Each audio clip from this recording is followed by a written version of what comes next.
salam sejahtera untuk kita semua.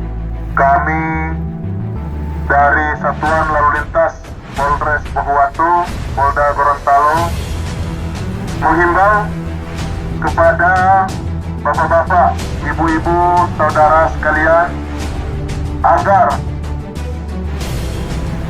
tidak usah panik secara berlebihan terkait isu atau berita penyebaran virus COVID-19 atau virus corona yang terjadi di wilayah Indonesia.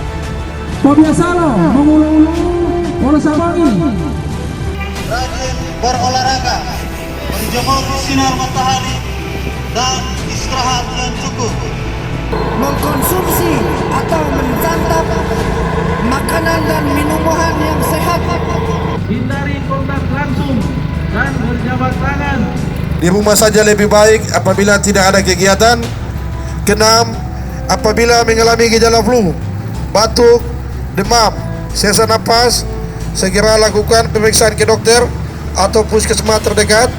Dan selalu menjaga kebersihan, kesehatan, serta menghindari dari kegiatan-kegiatan ataupun aktivitas yang bersifat berkerumun atau berkumpul, sehingga kita dapat terhindar daripada penularan daripada virus corona. Karena masalah virus ini kita tidak bisa memandang remeh, cuma lebih baik kita mencegah daripada mengobati.